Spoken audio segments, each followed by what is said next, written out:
नमस्कार। आज हम एक बहुत ही बुनियादी लेकिन गहरे सवाल की पड़ताल करने वाले हैं। कौन सा सवाल? सवाल ये कि आखिर हमारी बढ़ती हुई आबादी का पेट कैसे भरेगा। हमारे पास जमीन तो उतनी ही है, लेकिन खाने वाले लोग लगातार बढ़ रहे हैं। ये तो आज के दौर की सबसे बड़ी चुनौतियों में से एक है और इसका जवाब छिपा है विज्ञान और खेती के तरीकों में। हाँ, और इसीलिए आज हम इस पर विस्तार से बात करेंगे। हमारे पास जो स्रोत हैं वो कक्षा 9 की विज्ञान की किताबों के नोट्स हैं, जो इस पूरी प्रक्रिया को बहुत ही व्यवस्थित तरीके से समझाते हैं। बिल्कुल। तो आज हम इन्हीं नोट्स को अपना गाइड बनाकर इस पूरी कहानी को समझने की कोशिश करेंगे कि कैसे हम कम जमीन पर ज्यादा और बेहतर खाना उगा सकते हैं। तो चलिए पहली स्लाइड से ही शुरू करते हैं। पहला सवाल है, खाद्य उत्पादन में सुधार की आवश्यकता क्यों? नोट्स के मुताबिक पहला बिंदु तो साफ है, जनसंख्या वृद्धि। इसमें लिखा है कि भारत की जनसंख्या 100 करोड़ यानी 1 बिलियन से अधिक है, इसलिए अन्न उत्पादन बढ़ाने की आवश्यकता है। इसका मतलब तो सीधा सा है। देखिए, आबादी इतनी तेजी से बढ़ रही है तो जाहिर है ज्यादा खाने की जरूरत पड़ेगी। और इसी से जुड़ा है दूसरा बिंदु, कृषि भूमि की कमी। नोट्स कहते हैं कि भारत में पहले से ही अत्यधिक भूमि पर खेती हो रही है, इसे और बढ़ाना संभव नहीं है। सही बात है। हम और ज्यादा जंगल काटकर खेत नहीं बना सकते, इससे पर्यावरण का संतुलन बिगड़ जाएगा। तो फिर समाधान क्या है? नोट्स में लिखा है, फसल तथा पशुधन के उत्पादन की क्षमता को बढ़ाना। मतलब हमें उसी जमीन पर उसी खेत में ज्यादा पैदावार लेने के तरीके खोजने होंगे। यही एकमात्र रास्ता है। और इसी स्लाइड में कुछ क्रांतियों का भी जिक्र है, जैसे हरित क्रांति, जिससे अनाज उत्पादन में वृद्धि हुई। हाँ, और दूसरी है श्वेत क्रांति, व्हाइट रेवोल्यूशन, जिसने दूध उत्पादन में वृद्धि की। ये क्रांतियां इसी सोच का नतीजा थीं। अच्छा। हरित क्रांति से गेहूं चावल का उत्पादन बहुत बढ़ा और श्वेत क्रांति ने हमें दूध में आत्मनिर्भर बनाया। और अंत में एक बहुत महत्वपूर्ण शब्द है, संपोषणीय कृषि, जी, जिसका मतलब है पर्यावरण को हानि पहुंचाए बिना और प्राकृतिक संतुलन बिगाड़े बिना उत्पादन बढ़ाना। बिल्कुल।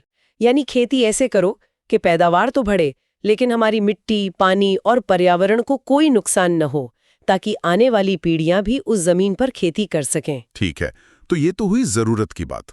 अब अगली स्लाइड पर आते हैं, जिसका विषय है भोजन के घटक और उनके स्रोत। यानी हमारे खाने में क्या क्या होता है। हाँ, इसमें 3 मुख्य घटक बताए गए हैं। पहला, कार्बोहाइड्रेट, जो ऊर्जा प्रदान करते हैं। इसके स्रोत हैं गेहूं, चावल, मक्का, बाजरा, ज्वार। इसे आप शरीर का पेट्रोल समझ सकते हैं। जैसे गाड़ी को चलने के लिए पेट्रोल चाहिए, वैसे हमें काम करने के लिए कार्बोहाइड्रेट से ऊर्जा मिलती है।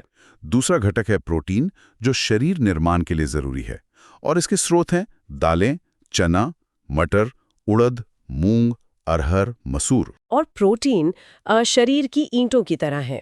ये हमारी मांसपेशियों और कोशिकाओं को बनाता है, उनकी मरम्मत करता है। और तीसरा है वसा, फैट्स, जो ऊर्जा का संचय करता है। इसके स्रोत हैं तेल वाले बीज, जैसे सोयाबीन, मूंगफली, तिल, सरसों, सूरजमुखी। जी, वसा हमारे शरीर का पावर बैंक है। ये ऊर्जा को जमा करके रखता है ताकि जरूरत पड़ने पर इस्तेमाल हो सके। और नीचे एक लाइन और लिखी है, विटामिन और खनिज, जो हमें सब्जियां, मसाले और फल से मिलते हैं। हाँ, ये भी बहुत जरूरी हैं। ये हमारे शरीर को बीमारियों से बचाते हैं और स्वस्थ रखते हैं। अच्छा, तो ये तो हुए भोजन के घटक, लेकिन क्या हम हर फसल को साल भर उगा सकते हैं? अगली स्लाइड है, फसल ऋतुएं, खरीफ और रबी। नहीं, बिल्कुल नहीं। भारत में मुख्य रूप से 2 फसल मौसम होते हैं। पहला है खरीफ फसल। नोट्स के अनुसार इसकी ऋतु वर्षा ऋतु है और समय जून से अक्टूबर तक। उदाहरण हैं धान, सोयाबीन, अरहर, मक्का, मूंग। तो खरीफ की फसलें वो हैं जिन्हें ज्यादा पानी चाहिए, इसीलिए इन्हें बरसात के मौसम में बोया जाता है। और दूसरी है रबी फसल। रबी ऋतु शीत ऋतु और समय नवंबर से अप्रैल तक। जी, इसके उदाहरण हैं गेहूं, चना, मटर, सरसों, अलसी। और रबी की फसलों को ठंडा मौसम चाहिए होता है, इसलिए इन्हें सर्दियों की शुरुआत में बोते हैं। इस स्लाइड के नीचे एक नोट भी है, पौधों में पुष्पन और वृद्धि सूर्य प्रकाश दीप्तिकाल पर निर्भर करती है। यह दीप्तिकाल क्या है? दीप्तिकाल का मतलब है कि पौधे को दिन में कितनी देर तक सूरज की रोशनी मिल रही है। कुछ पौधों में फूल तभी खिलते हैं जब दिन लंबे होते हैं और कुछ में तब जब दिन छोटे होते हैं। ये प्रकृति का अपना कैलेंडर है। वाह, ये तो बहुत दिलचस्प है। तो अब अगली स्लाइड पर चलते हैं, फसल की किस्मों में सुधार। हम बीजों को बेहतर कैसे बना सकते हैं? इसके 2 मुख्य तरीके बताए गए हैं। पहला है संकरण, हाइब्रिड, यानी विभिन्न आनुवंशिक गुणों वाले पौधों में क्रॉस ब्रीडिंग। हाँ, मतलब 2 अलग-अलग अच्छे गुणों वाले पौधों को मिलाकर एक नई बेहतर किस्म बनाना। और दूसरा ज्यादा आधुनिक तरीका है जीएम फसलें, जेनेटिकली मॉडिफाइड, यानी नया जीन डालकर ऐच्छिक गुण प्राप्त करना। बिल्कुल। इसमें वैज्ञानिक लैब में किसी पौधे के जीन में बदलाव करके उसमें कोई खास गुण डाल देते हैं, जैसे कीड़ों से लड़ने की क्षमता।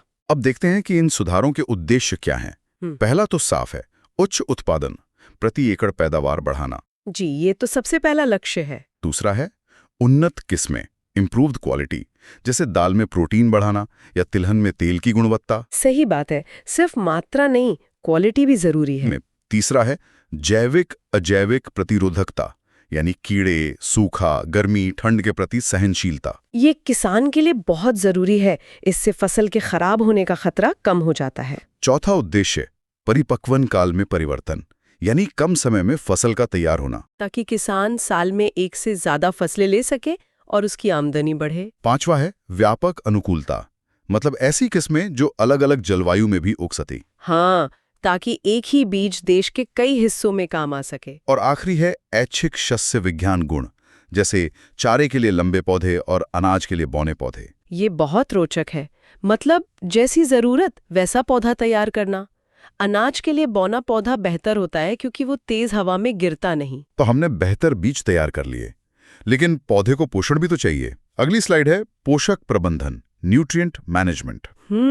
इसमें लिखा है कि पौधों को कुल 16 पोषक तत्वों की आवश्यकता होती है, और एक चित्र में दिखाया गया है कि पौधे को हवा से कार्बन और ऑक्सीजन, पानी से हाइड्रोजन और ऑक्सीजन मिलता है। और बाकी के 13 पोषक तत्व कहाँ से मिलते हैं? वो मिट्टी से मिलते हैं। बिल्कुल, जैसे हमें भोजन में पोषक तत्व चाहिए, वैसे ही पौधों को भी बढ़ने के लिए ये 16 तत्व चाहिए ही चाहिए। इन पोषक तत्वों को 2 भागों में बांटा गया है। पहला वृहद पोषक मैक्रोन्यूट्रिएंट्स, जिनकी अधिक मात्रा चाहिए। अच्छा, जैसे nitrogen, phosphorus, potassium, calcium, magnesium और सल्फर। ये वृहद पोषक वैसे हैं जैसे हमारे भोजन में रोटी चावल, इनकी सबसे ज्यादा जरूरत होती है। और दूसरा है सूक्ष्म पोषक माइक्रोन्यूट्रिएंट्स, जिनकी कम मात्रा चाहिए, जैसे आयरन, मैंगनीज, बोरॉन, जिंक वगैरह। और सूक्ष्म पोषक हमारे भोजन में नमक या मसालों की तरह हैं, चाहिए तो जरूर पर बहुत कम मात्रा में। तो मिट्टी में इन पोषक तत्वों की भरपाई कैसे करें? अब आते हैं खाद और उर्वरक पर। इन दोनों में क्या फर्क है? ये बहुत महत्वपूर्ण अंतर है जिसे समझना जरूरी है। तो पहले खाद की बात करते हैं। नोट्स में लिखा है कि ये प्राकृतिक है, जंतु अपशिष्ट या पौधों के अपघटन से बनती है। और इसका फायदा ये है कि ये कार्बनिक पदार्थ यानी ह्यूमस बढ़ाती है और मिट्टी की संरचना सुधारती है। मतलब खाद मिट्टी को भुरभुरा बनाती है और उसकी पानी सोखने की क्षमता बढ़ाती है, वो मिट्टी को जिंदा रखती है। इसके प्रकार हैं कॉम्पोस्ट, वर्मी कंपोस्ट जो केंचुए द्वारा बनती है, और हरी खाद। जी। और दूसरी तरफ है उर्वरक, फर्टिलाइजर्स। ये कृत्रिम है, फैक्ट्री में तैयार रसायन। अच्छा। ये नाइट्रोजन, फास्फोरस, पोटेशियम, एनपीके जैसे पोषक तत्व देते हैं, लेकिन इनका नुकसान भी है। अधिक प्रयोग से जल प्रदूषण और मिट्टी की उर्वरता घटती है। सही। उर्वरक एक शॉर्टकट की तरह है, ये पौधे को तुरंत पोषण तो देते हैं लेकिन लंबे समय में मिट्टी को नुकसान पहुंचाते हैं। इसी स्लाइड में कार्बनिक खेती, ऑर्गेनिक फार्मिंग का भी जिक्र है, जिसमें उर्वरक और कीटनाशक का प्रयोग नहीं होता। हाँ, ऑर्गेनिक खेती में सब कुछ प्राकृतिक तरीकों से होता है, ये पर्यावरण के लिए सबसे अच्छा तरीका है। ठीक है, तो हमने मिट्टी को पोषण दे दिया।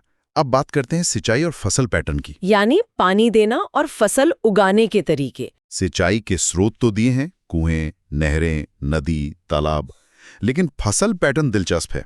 इसमें 3 तरीके हैं। पहला मिश्रित फसल यानी मिक्स्ड क्रॉपिंग, यानी 2 फसलें एक साथ बिना पंक्ति के बोना। इससे जोखिम कम होता है। ये किसान के लिए एक बीमा पॉलिसी की तरह है, अगर एक फसल खराब हो भी गई तो दूसरी से कुछ आमदनी हो जाएगी। दूसरा है अंतरा फसलीकरण, इंटरक्रॉपिंग। इसमें 2 फसलें निश्चित पंक्तियों यानी रोज में बोई जाती हैं। हाँ, जैसे एक लाइन गेहूं की फिर एक लाइन सरसों की। इससे पोषक तत्वों का अधिकतम उपयोग होता है और कोई किसी से लड़ता भी नहीं। और तीसरा है फसल चक्र, क्रॉप रोटेशन। एक खेत में क्रमवार विभिन्न फसलें उगाना। ये मिट्टी की सेहत बनाए रखने का सबसे वैज्ञानिक तरीका है। हर साल अलग-अलग फसल बोने से मिट्टी की उपजाऊ शक्ति बनी रहती है। वाह, यानी फसल उगाना एक बहुत जटिल प्रक्रिया है। लेकिन फसल उगाने के बाद उसे बचाना भी तो है। अगली स्लाइड है फसल सुरक्षा प्रबंधन। हाँ, और फसल के 3 मुख्य दुश्मन हैं। पहला, खरपतवार यानी अनावश्यक पौधे जो भोजन और स्थान के लिए स्पर्धा करते हैं, जैसे गाजर घास। ये वो बिन बुलाए मेहमान हैं जो हमारी मुख्य फसल का हिस्सा खा जाते हैं। दूसरा दुश्मन है कीट, पेस्ट्स। जो पौधे को काटते हैं, रस चूसते हैं या तने में छेद करते हैं। और तीसरा, रोग, डिजीजेस, जो बैक्टीरिया, कवक या वायरस द्वारा होते हैं। और ये बीमारियां तो पूरी की पूरी फसल तबाह कर सकती हैं। और जब फसल कट जाती है तब भी एक और खतरा है, अनाज का भंडारण। जी, ये भी बहुत जरूरी है। नोट्स में लिखा है कि हानि के 2 कारक हैं। हाँ। पहला जैविक, कीट, चूहे, कवक, और दूसरा अजैविक, नमी और तापमान। बिल्कुल, अगर अनाज में थोड़ी भी नमी रह गई तो वो सड़ जाएगा या उसमें घुन लग जाएगा। तो बचाव के उपाय क्या हैं? अच्छी तरह सुखाना, सफाई और धूमक। फ्यूमिगेशन। हाँ, भंडारण से पहले अनाज को धूप में सुखाना, गोदाम को साफ रखना और जरूरत पड़ने पर कीटनाशक का धुआं करना जरूरी है। चलिए, यहां तक तो हमने फसलों की बात की। अब विषय बदलता है पशुपालन पर। पहली स्लाइड है पशु कृषि, कैटल फार्मिंग। जी, खेती के साथ पशुपालन भी बहुत जरूरी है। इसके 2 उद्देश्य हैं। एक तो दूध के लिए दुधारू पशु, और दूसरा कृषि कार्य जैसे हल चलाने के लिए ड्राफ्ट पशु।